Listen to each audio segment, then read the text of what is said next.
أعوذ بالله من الشيطان الرجيم بسم الله الرحمن الرحیم ودت طائفۃ،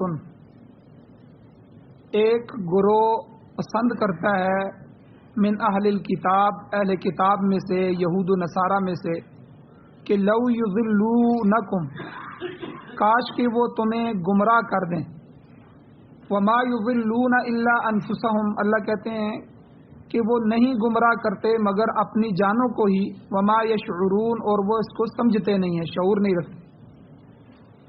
یا اہل الکتاب، اے اہل کتاب، لم تکفرون بآیات اللہ، کیوں تم کفر کرتے ہو اللہ کی آیتوں کے ساتھ، اللہ کی آیتوں کا کیوں انکار کرتے ہو، وانتم تشہدون، حالانکہ تم گواہ ہو۔ یا اہل الکتاب، اے اہل کتاب، لم تلبسون الحق بالباطل، کیوں ملاتے ہو تم حق کو باطل کے ساتھ، وتکتمون الحق، اور حق کو چھپاتے ہو، وانتم تعلمون، اس حال میں کہ تم جانتے بھی ہو، علم بھی رکھتے ہو۔ سورہ آل عمران کی 69، 70 اور 71 تین آیتیں آج کے درس میں تلاوت ہوئی ہیں۔ سب سے پہلے ان آیتوں کا پچھلی آیتوں سے تعلق کیا ہے، ربط آیات کیا ہے۔ گزشتہ درس میں یہ تذکرہ ہو چکا ہے کہ یہود و نصارہ کا آپس میں یہ جھگڑا تھا کہ یہودی کہتے تھے کہ حضرت ابراہیم علیہ السلام یہودی تھے، اور نصارہ یعنی عیسائی کہتے تھے نہیں، وہ ہمارے دین پر تھے، حضرت ابراہیم علیہ السلام نصرانی تھے، عیسائی تھے۔ اللہ تعالیٰ نے دونوں گروہوں کی تردید فرمائی اور فرمایا کہ ابراہیم ما کان ابراہیم یہودیا ولا نصرانیا، کہ ابراہیم علیہ السلام نہ تو یہودی تھے نہ نصرانی تھے، بلکہ وہ حنیفا مسلمہ، وہ تو سب طرفوں سے یکسو ہو کر اللہ کی وحدانیت کی طرف، اللہ کی طرف لگنے والے تھے۔ حنیفہ مسلمن، مسلمان تھے۔ یہودیت اور نصرانیت نام کی کوئی حقیقت نہیں ہے، بلکہ یہ تورات اور انجیل کی بگڑی ہوئی شکلیں۔ اہل کتاب نے جو ان کو اللہ نے کتابیں دی تھیں، تورات اور انجیل، اس میں تحریف کر کے، رد و بدل کر کے اصل دین کو بگاڑ دیا۔ کفر اور شرک دونوں گروہوں میں قدر مشترک ہو چکا ہے۔ اور دوسری طرف تیسرا طبقہ مشرکین مکہ تھا، مشرکین کا تھا، وہ بھی اپنا تعلق حضرت ابراہیم علیہ السلام سے جوڑنے کا دعویٰ کرتے تھے، مگر اللہ تعالیٰ نے قرآن پاک کے مختلف مقامات پر ان کے دعوے کی بھی تردید فرمائی، اور یہ واضح فرمایا کہ ابراہیم علیہ السلام کے ساتھ نسبت وہ لوگ رکھتے ہیں۔ یہاں بھی اللہ نے فرمایا وما کان من المشرکین، ابراہیم علیہ السلام مشرکوں میں سے بھی نہیں تھے۔ تو آپ کے ساتھ نسبت کا حق صرف ان لوگوں کو ہے جنہوں نے آپ کے دور میں آپ کا اتباع کیا، اور اس دور میں خاتم النبیین صلی اللہ علیہ وسلم کا اتباع کیا۔ ابراہیم علیہ السلام جب اپنے زمانے میں تھے تو جو ان کو ماننے والے تھے وہی ابراہیمی ہیں، اور جو حضور کو ماننے والے ہیں وہ ھذا النبی والذین آمنوا، اللہ نے فرمایا کہ ان اولی الناس بابراہیم، کہ لوگوں میں سے سب سے زیادہ ابراہیم علیہ السلام کے قریب کون لوگ ہیں، للذین اتبعوہ، وہ لوگ جنہوں نے ان کے زمانے میں ان کے اتباع کی، وَهَذَا النَّبِيُّ، اور یہ میرا محبوب، حضور علیہ السلام کی طرف اشارہ فرمایا، یہ میرا نبی، وَالَّذِينَ آمَنُوا، اور جو اس پر ایمان لائے، صحابہ اور ہم سب ایمان والے۔ تو حقیقی معنوں میں مسلمان جو ہیں وہ ابراہیمی ہیں، دین ابراہیمی پر ہے۔ یہ تو پچھلے درس کا خلاصہ ہے۔ آج کے درس میں اللہ تعالیٰ اہل کتاب کے جو پیشوا ہیں، بڑے بڑے گرو، ان کے گمراہیوں کا تذکرہ کر رہے ہیں، اور ان کے جو مسلمانوں کے خلاف بغض ہے، جو پلان ہے، جو پروگرام ہے، وہ اللہ کے نبی کے سامنے قرآن مجید کی آیات کی صورت میں اللہ اشکارا فرما رہے ہیں۔ اللہ کہتے ہیں یہ لوگ بھٹک گئے ہیں اور ایسے دور نکل گئے ہیں کہ ان کے دل ضلالت اور گمراہی میں اس قدر سخت ہو چکے ہیں کہ اب یہ صرف کفر میں نہیں ہے، بلکہ کفر کے اندر ائمۃ الکفر، کفر کے امام بن گئے۔ یعنی جو شخص ایمان قبول کر کے صحیح راستے پر چلتا ہے، یہ لوگ اسے گمراہ کرنے کی کوشش کرتے ہیں۔ تو ان کی کوشش ہوتی ہے کہ مسلمان نہ رہے، اس کے دل سے ایمان کو کھینچ لو۔ یعنی آپ اندازہ لگائیں، یہ آیات حضور پر اتر رہی ہیں، یعنی حضور کے زمانے میں بھی یہود و نصارہ کی یہ کوشش تھی کہ یہ جو صحابہ مسلمان بن رہے ہیں، یہ حضور کے صحابی بن رہے ہیں، یہ صحابی نہ رہیں، یہ مسلمان ختم ہو جائے، اسلام ختم ہو جائے۔ تو آج کے زمانے میں یہ کتنے زیادہ جو چال باز ہوں گے اور کیا کچھ نہیں کر رہے ہوں گے، میں آگے آپ کو انشاءاللہ بتاؤں گا۔ تو بہرحال قرآن مجید میں اللہ نے فرمایا وَدَّتْ طَائِفَةٌ مِّنْ أَهْلِ الْكِتَابِ، اے میرے محبوب اہل کتاب میں سے، یہود و نصارہ میں سے ایک گروہ، ان کا ایک طائفہ، ایک بڑے ان کے ائمۃ الکفر جو گروہ ہے، وہ آرزو کرتا ہے، وہ اس کو پسند کرتا ہے، لَوْ يُضِلُّونَكُمْ، کہ کاش وہ کسی نہ کسی طرح تم کو دوبارہ گمراہ کر دیں۔ گزشتہ 1400 سال کے عرصے میں اہل کتاب یہی کچھ کرتے ہوئے نظر آ رہے ہیں کہ کسی طرح مسلمانوں کو یا تو ایمان ان کا ختم کر دیں، یا ان کو انہی کے دین سے متنفر کر دیں، ان کے علماء سے متنفر کر دیں، مدرسہ اور داڑھی اور پردہ اور ان چیزوں کی نفرت مسلمان کے دل میں ڈال دیں۔ اور آج دیکھیں یہودی کامیاب ہو چکے ہیں۔ باپ بیٹی کو کہتا ہے کہ یہ تو کیا کر رہی ہے، ملوانی بن رہی ہے، پردہ کر رہی ہے، اسکول کالج جا رہی ہے، سیدھی جا، بال کھول کے جا، اور اس پر خوش ہوتے ہیں کہ میری بچی جو ہے تنگ کپڑے پہن کے جا رہی ہے، چھوٹے کپڑے۔ یہ آج کا فیشن ہے مولوی صاحب، آپ کس دنیا میں جی رہے ہیں؟ دنیا کے ساتھ چلنا پڑتا ہے، یعنی قرآن کے مقابلے میں اس لباس کو پسند کیا۔ اور باپ بیٹے کو کہتا ہے یہ داڑھی کیوں رکھ رہی ہے، کتنے دنوں سے دیکھ رہا ہوں تمہاری داڑھی بڑی ہو گئی ہے، مولوی بننا ہے تو نے، معاشرے میں رہنا نہیں ہے، تمہارے رشتے نہیں کرنے۔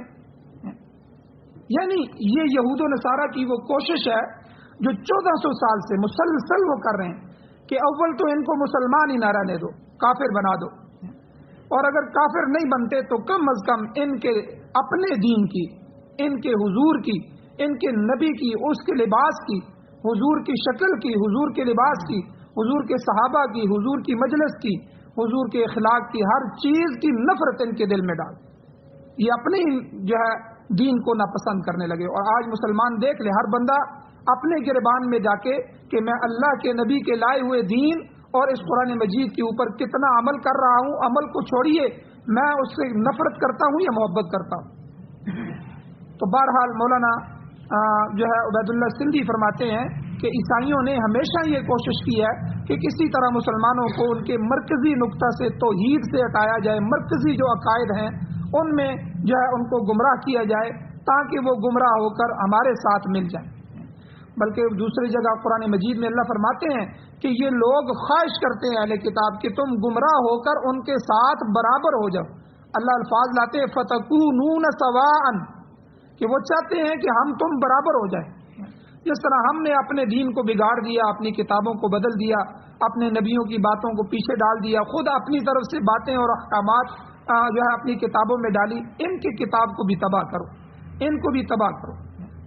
تو اگرچہ ان کو جزوی کامیابی ملی ہے مگر مجموعی طور پر وہ اپنے مقصد میں کامیاب نہیں ہو سکے، کیونکہ اللہ تعالیٰ نے قرآن پاک میں وعدہ کر رکھا ہے کہ سچا دین ہمیشہ قائم رہے گا، اور یہ اسی صورت میں ممکن ہے جب مسلمان قرآن پاک کی تعلیمات پر عمل پیرا ہوں گے۔ یاد رکھیں، اگر آپ قرآن کو سنیں گے نہیں، قرآن کو سمجھنے کے لیے وقت نہیں نکالیں گے، تو آپ کی آنے والی نسلیں کفار کے ہاتھوں میں ایمان کو گنوا کر کافر ہو جائیں۔ آج کی گمراہیاں آپ کے سامنے ہیں، اگلی نسل سے آپ کیا امید رکھتے ہیں؟ جب باپ نے تو رات کو ایک جگہ جلسے میں تھے، بہت پیاری بات کی مفتی صاحب نے، انہوں نے کہا کہ جن گھروں میں گانے بجائے جاتے ہیں ان کا 3 سال کا 4 سال کا بچہ بھی اپنی توتلی زبان سے گانے گا رہا ہوتا ہے، حالانکہ وہ تو معصوم ہے، اس کی زبان پاک ہے، اس کو کیا پتہ ہے گانا کیا ہوتا ہے، تلاوت کیا ہوتی ہے، لیکن اس نے ماں باپ کو گانے گاتے ہوئے اور گانے جو ہے سنتے ہوئے دیکھا تو وہ وہی گا رہا۔ اور جن معاشرے میں گھروں میں تلاوت کی جاتی ہے اور نعت پڑھی جاتی ہے حضور کی، اللہ کی حمد بیان کی جاتی ہے، صحابہ اکرام کے قصے بیان کیے جاتے ہیں، شریعت کے مسائل اپنے بچوں کو بتائے جاتے ہیں، ان کی نماز درست کی جاتی ہے، وہاں 4 سال کے بچے پوری نماز سنا رہے ہیں، اس کا ترجمہ سنا رہے ہیں، دعائے قنوت سنا رہے ہیں، قرآن مجید کی صورتیں سنا رہے ہیں، اور جو ہے بے شمار مسائل اسلام کے سنا رہے ہیں۔ تو جیسی آپ نسل تیار کریں گے، اگلی نسل سے ویسی امید رکھیں۔ اگر باپ داڑھی نہیں رکھے گا تو آپ کی اولاد میں سے 7-10 نسلیں، ہاں اللہ کسی کو توفیق دے دے وہ الگ بات ہے، آپ کی کئی نسلیں حضور کی سنت سے چلی جائیں گی۔ اگر آپ گھر میں قرآن کی تلاوت نہیں کریں گے، آپ کی اگلی نسل اور اس سے اگلی نسل، ہر نسل ہی آپ کی ضائع ہو جائے گی۔ آپ نمازی نہیں ہیں، آپ نماز 5 وقت کی نہیں پڑھتے تو آپ کی نسلیں ضائع ہوگی، آپ کی نسلیں اللہ کے سامنے نہیں جھکیں گی، وہ مزاروں پر جا کے تو جھکیں گی، قبروں پہ جا کر سجدے کریں گی، ان سے حاجت روائی مشکل کشائی مانگے گی، لیکن اللہ سے نہیں مانگے، اللہ کے سامنے نہیں جھکیں گے۔ تو اس لیے جس چیز کی ابتدا ہم اور آپ کریں گے اپنے گھر سے، ہماری اولادیں بھی اسی چیز پر چلیں گے۔ تو یہ جو ہے ہماری کامیابی کا راز ہے کہ جب تک مسلمان قرآن پاک کی تعلیمات پر عمل پیرا رہیں گے تو جو ہے وہ سچے دین کے ساتھ ہمیشہ قائم دائم رہیں گے۔ اور حضرت عثمان رضی اللہ تعالیٰ عنہ کے زمانے تک مسلمان دین پر بالکل متفق تھے اور ایک نقطے پر قائم رہے۔ آپ کے زمانے میں یہودیوں نے سر اٹھانا شروع کیا، سازشیں شروع کی۔ حضرت ابوبکر صدیق رضی اللہ عنہ کا زمانہ مختصر تھا، اس میں سر نہیں اٹھا سکے۔ حضور کے زمانے میں یہودیوں نے بہت کام کیا، منافقین بنے، منافقین بن کے اگلی آیات آ رہی ہیں کہ انہوں نے کس طرح اسلام کو نقصان پہنچایا، لیکن وہی آ جاتی تھی، حضور کو پتہ لگ جاتا تھا، مسلمان ہوشیار ہو جاتے تھے، تو منافقین کی چالیں نہیں چل سکتی تھی۔ تو حضرت عمر سخت تھے، حضرت عمر کے زمانے میں تو کوئی بھی سر نہیں اٹھا سکتا تھا، وہ تو فوراً تلوار نکال لیتے تھے۔ تو حضرت عثمان رضی اللہ تعالیٰ عنہ نرم دل تھے، تو نرم دل تھے، اس سے انہوں نے فائدہ اٹھایا۔ تو عبداللہ ابن سبا، یہ یہودیوں کا بڑا تھا، یہ کلمہ پڑھ کے مسلمان ہو گیا، منافق تھا، اور مسلمانوں میں فرقہ بندی کی وبا پیدا کر دی۔ شیعہ اسی کی نسل میں سے ہیں، شیعہ عبداللہ ابن سبا کی نسل میں سے ہیں۔ جو عقائد شیعہ کے ہیں سمجھ لیں یہ سارے عقائد اسی نے گڑھے۔ تو جو عیسائی ہیں وہ بھی مسلمانوں کے ساتھ برابر ٹکر لے رہے ہیں، بلکہ حضور علیہ الصلوۃ والسلام نے فرمایا عیسائیوں کے متعلق وَرُومٌ ذَوَاتِ الْقُرُونِ، حضور نے فرمایا رومی عیسائی قرنہا قرن، صدیوں تک قائم رہیں گے۔ یا اللہ کے نبی کب تک قائم رہیں گے؟ حضور نے فرمایا حتیٰ کہ عیسیٰ ابن مریم رضی اللہ تعالیٰ عنہ نازل ہو جائیں، یعنی کبھی عیسائیوں کو غلبہ ہوگا، کبھی مسلمانوں کو غلبہ ہوگا۔ چنانچہ ہم تاریخ میں دیکھتے ہیں کہ عیسائیوں اور مسلمانوں کے درمیان صلیبی جنگیں ہمیشہ جاری رہی ہیں۔ سلطان صلاح الدین ایوبی رحمۃ اللہ علیہ نے جنگ لڑی، اور 100 سال جنگ لڑنے کے بعد نور الدین زنگی رحمہ اللہ، اس کے بعد صلاح الدین ایوبی جا کے انہوں نے جو ہے وہ بیت المقدس کو فتح کیا، وہ ہمیشہ صلیبیوں سے لڑتے رہے۔ اور پھر جو برطانیہ ہے، تو اس عرصے میں یہ پیچھے 200 سال عیسائیوں کا بڑا عروج رہا ہے، تو بر صغیر پورا عیسائیوں کے قبضے میں تھا۔ برطانیہ جو ہے دنیا کی سب سے بڑی طاقت تسلیم کی جاتی تھی، برطانیہ کو برطانیہ عظمیٰ کہا جاتا تھا، یہ سب عیسائی تھے۔ آج اگرچہ امریکہ بڑی طاقت ہے مگر یہ کل کا بچہ ہے، یہ بھی برطانیہ سے بھاگے ہوئے انگریز تھے جنہوں نے نیا بر اعظم دریافت کیا، بر اعظم امریکہ، پھر وہیں آباد ہو گئے۔ تاہم مسلمانوں کو کمزور کرنے والے برطانوی عیسائی تھے جن کی سازش کافی حد تک کامیاب ہوئی۔ یہ جتنے بھی فرقے ہندوستان میں شروع ہوئے یہ انگریز کے آنے کے بعد شروع ہوئے، ورنہ سادہ لوگ تھے اور سادہ دین تھا، کوئی مسئلے مسائل نہیں تھے، کوئی ایسی چیز نہیں تھی۔ تو بہرحال یہ دیکھیں ابھی صلیبی جنگ ختم ہوئی ہے، یہ صلیبی جنگ تو عیسائیوں کی تھی، 200 سال ان کی حکومت رہی ہے۔ آج جو طالبان کے ساتھ لڑے ہیں پوری دنیا کے عیسائی اکٹھے ہو گئے، 48 ممالک افغانستان میں آئے ہیں جہاں اسلام کا ایک نقشہ قائم تھا، پورا اسلام ابھی تکمیل کے مراحل میں چل رہا تھا، تو وہاں انہوں نے اس کو ختم کرنے کے لیے پورا دنیا کفر، دنیا عیسائیت اور یہودیت اکٹھے ہو گئے کہ ان کو شکست دینی ہے، کہیں یہ پوری دنیا میں اپنا نظام نافذ نہ کر دیں، قرآن کو نافذ نہ کر دیں۔ جب انہوں نے پنگا لیا اور طالبان سے لڑائی کی، اللہ جل شانہ نے 21 سال کے مجاہدے کے بعد پوری دنیا کی عیسائیت کو ایسا ذلیل کیا کہ امریکہ اپنے اتحادیوں کے ساتھ وہاں کی خاک چاٹتے ہوئے اور وہاں ان کی منتیں کرتے ہوئے ان سے ٹائم لے کر اپنے جہاز بچاتے ہوئے وہاں سے بھاگ کے نکل گیا، اور اپنے ماننے والوں کو بھی وہاں کوئی ٹیروں سے چمٹ رہا ہے، کوئی جہازوں کے پروں سے چمٹ رہا ہے، کسی کو بھی لے کے نہیں گیا، سارے غدار وہیں مر رہے اور پوری دنیا میں بھاگے۔ تو آج بھی مسلمانوں کو فتح ہوئی اور صلیبیوں کو شکست ہوئی، اور یہ جنگیں چلتی رہیں گی مسلمانوں اور عیسائیوں کی۔ حضور نے فرمایا کہ وہ روم ذوات القرون، رومی عیسائی یہ صدیوں باقی رہیں گے عیسیٰ علیہ السلام کے نازل ہونے تک۔ تو کبھی عیسائیوں کو غلبہ ہوگا، کبھی مسلمانوں کو ہوگا، بہرحال دین باقی رہے گا اور جو ہے آہستہ آہستہ جو ہے تقویت ہوتی رہے گی، اور یہاں تک کہ عیسیٰ علیہ السلام نازل ہوں گے اور دجال کا قتل کریں گے۔ اچھا، عیسائیوں اور یہودیوں نے اسلام کو کمزور کرنے کے لیے ایک اور فتنہ برپا کیا، اس کو کہتے ہیں مستشرقین، کہ مشرق کے علم کو سمجھنے والے مغرب والے، یعنی امیر شکیب ارسلان رحمہ اللہ یہ شام کے باشندے تھے اور وہاں کے جاگیردار تھے۔ جنگ عظیم جب ہوئی، جنگ عظیم میں جو سلطنت ترکیہ تھی اس کے اسپتالوں کے انچارج تھے۔ آپ انگریزوں کے خلاف جہاد میں بالفعل شریک بھی ہوئے۔ جب انگریزوں نے ان کے علاقوں پر قبضہ کیا تو ان کی ساری جاگیروں پر قبضہ کر لیا۔ آپ 20 سال تک یورپ میں بھی مقیم رہے۔ جنگ عظیم کے بعد ایک امریکی نے مسلمانوں کی حالت زار پر انگریزی میں کتاب لکھی، اس کا عربی ترجمہ کسی مصری عالم نے کیا، تو یہ کتاب امیر شکیب رحمہ اللہ کے پاس پہنچی، تو انہوں نے اس کا مقدمہ لکھا۔ اصل کتاب 1 جلد میں ہے، جو انہوں نے مقدمہ لکھا وہ 3 جلدوں میں ہے، 3 کتابوں میں ہے۔ تو امیر شکیب رحمہ اللہ نے یہ کتاب کیوں لکھی؟ انہوں نے دیکھا کہ اس کتاب میں جہاں مسلمانوں کے متعلق صحیح باتیں لکھی ہوئی ہیں وہاں اس نے کچھ غلط باتیں بھی لکھی ہیں، چونکہ انگریز نے لکھی تھی، تو اس لیے ان کو اتنا لمبا مقدمہ اس کا لکھنا پڑا۔ آپ نے پورے عالم اسلام کی سیاسی، اقتصادی، تمدنی جو حالت تھی اس پر سیر حاصل باز کی ہے، اور تمام ممالک اسلامیہ کی جو مردم شماری ہے وہ بھی آپ نے پیش کی ہے۔ پہلی اور دوسری جنگ عظیم کا جو درمیانی عرصہ ہے اس میں یہ ایک اہم کتاب تصور کی جاتی تھی۔ مجموعی حالات کے لحاظ سے عالم اسلام پر اس سے بہتر اور کوئی کتاب نہیں تھی۔ تو بہرحال کہنے کا مقصد یہ ہے کہ آپ نے ایک جگہ پر یہ بات لکھی کہ یورپ کے یہودی اور عیسائیوں نے گزشتہ زمانے میں حضور خاتم النبیین صلی اللہ علیہ وسلم کے خلاف کم و پیش چھوٹی بڑی 6 لاکھ کتابیں لکھی ہیں۔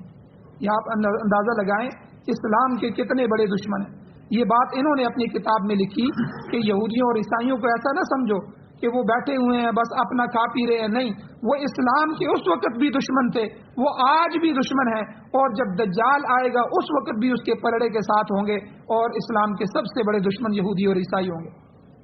تو انہیں آپ نے کیا لکھا کہ حضور کے لائے ہوئے دین اور حضور کے خلاف انہوں نے کم و پیش جو ہے اس عرصے میں 6 لاکھ کتابیں لکھی ہیں اور مسلمانوں میں اور پوری دنیا میں تقسیم کی ہیں۔